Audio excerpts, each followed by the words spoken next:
நம் தேவனாகிய இயேசு கிறிஸ்துவினால் உங்களுக்கு கிருபையும் சமாதானமும் சந்தோஷமும் உண்டாவதாக. இன்னைக்கு நாம ஒரு தலைப்பின் கீழாக வேத பகுதிகளை பார்க்க போறோம். அந்த தலைப்பானது மன்னிப்பு. மன்னிப்பு குறித்து அநேக வேத பகுதிகளை நம்ம பார்த்திருக்கோம். இன்றைக்கு நாம் அதை பார்க்கறதுக்கான காரணம், ஆத்தும ஆதாயம் செய்வதற்கு நமக்கு முக்கியமாக இருக்க வேண்டிய ஒரு மனப்பக்குவம் மன்னிக்கிற சுபாவம்.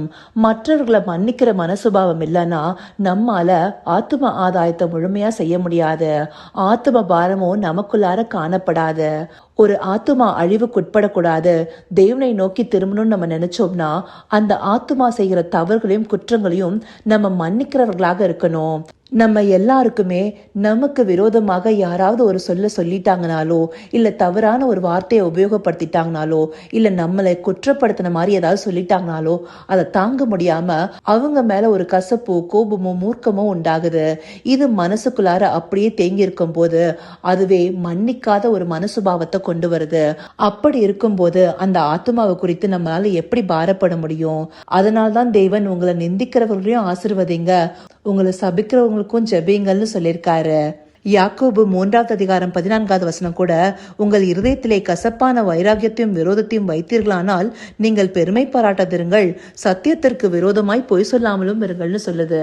அப்படியாக இருதயத்திற்குள்ளார கசப்பான வைராகியம் எப்போ உண்டாகும்? மற்றவர்கள் மேல கோபம் இருக்கும் போதே. அப்படியான கோபத்தோடு நம்ம செயல்படும் போது ஆண்டவரிடத்துல நம்ம எப்படி நெருங்கி இருக்க முடியும்? ஏன்னா சகலவிதமான கசப்பும் கோபமும் மூர்க்கமும் கூக்குரலும் தூஷணமும் இந்த எந்த துர்க்குணமும் நம்ம இடத்துல இருக்கும் போது பரிசுத்த ஆவியானவரை துக்கப்படுத்துகிறவர்களாகவே நாம் இருப்போம். எப்படி தேவனிடத்துல ஐக்கியப்படுகிறவர்களாக இருப்போம். அது மாத்திரம் இல்ல, சுவிசேஷ புஸ்தகங்கள்ல ஆண்டவராகிய இயேசு கிறிஸ்து பரமண்டல ஜெபத்துல நமக்கு மன்னிப்பை முக்கியமா குறிப்பிட்டிருக்காரு.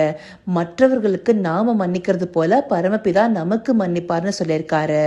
மத்தேயு 6:15 மனுஷருடைய தப்பிதங்களை நீங்கள் அவர்களுக்கு மன்னியாதிருந்தால் உங்கள் பிதா உங்கள் தப்பிதங்களையும் மன்னியாதிருப்பார்னு சொல்லப்பட்டிருக்கு. அது மாத்திரம் இல்ல, நம்ம ஜெபம் பண்ண வரும்போதே மற்றவர்கள் பேர்ல ஒரு குறை உண்டாயிருந்து அந்த கசப்பு நமக்குள்ள இருந்தா நம்முடைய ஜெபம் கூட தேவனிடத்துல போய் சேர்கிற விதமா இருக்காது. நேற்றுக்கு நாம பார்த்த வேத பகுதியில கூட நம்முடைய சகோதரன் ஏதாவது ஒரு குற்றத்துல அகப்பட்டா ஆவிக்குரிய நிதானத்தோட அவங்கள சீர்பொருந்த பண்ணணும்னு பார்த்தோம். அங்க யாதொரு குற்றம்னு சொல்லியிருக்காங்க. அந்த குற்றத்தை நமக்கே இழைத்திருந்தாலும் ஆவிக்குரிய நிதானத்தோடு நீடிய பொறுமையோடு அவங்கள கையாள்கிறவர்களாக நாம இருக்கணும். நீடிய பொறுமையானது ஆவியின் கனியாக இருக்கு. அந்த கனி நமக்குள்ள காணப்படும் போது மன்னிக்கிற மனசுபாவம் நமக்குள்ளார காணப்படும். சில நேரங்கள்ல சிலருடைய சுபாவம் எப்படி இருக்கும்னா, ஒருத்தவங்க மற்றவர்களுக்கு பண்ண தப்ப கூட மன்னிக்காம அவங்கள குற்றவாளிகளா தீர்த்துட்டு அவங்க மேல ஒரு கசப்பும் வைராகியமும் பாராட்டுறவங்களா இருப்பாங்க. இப்படியாக கூட மற்றவங்களை மன்னிக்காதவங்க இருப்பாங்க. இப்படி மற்றவர்களை நாம குற்றவாளிகளா தீர்க்க கூடாதுங்கிறதையும் வசனம் நமக்கு காண்பிக்குது.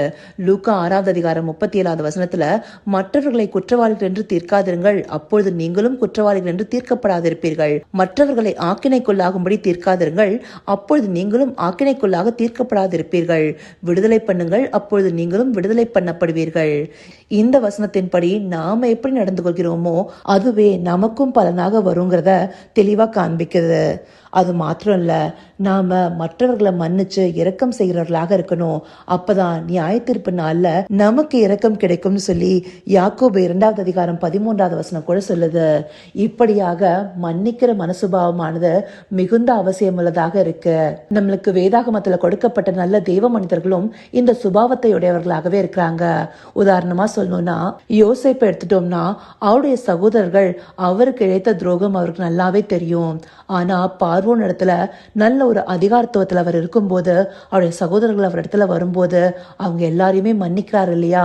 அவங்களையும் தேற்றும்படியா நீங்க எந்த வகையிலையும் குற்ற மனசாட்சியோடு இருக்க வேண்டாம், கர்த்தர் என்ன இங்க ஜீவரட்சணை செய்யும்படியாகவே அனுப்பியிருக்காருன்னு சொல்லி தேற்றுகிறவரா இருக்காரு இல்லையா?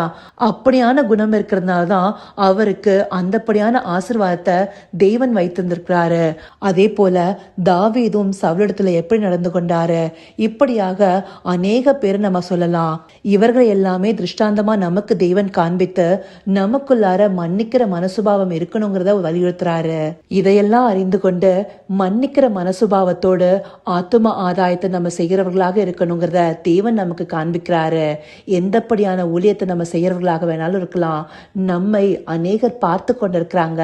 நாம கசப்பையோ கோபத்தையோ வைராகியத்தையோ காண்பித்தோம்னா அவங்களுக்கு தவறான முன்னுதாரணமா போயிடுவோம். அப்படி இருக்காம முழுமையான மன்னிக்கிற சுபாவத்தோடு இருக்கிறதுக்காக தேவனை நோக்கி பார்ப்போமா?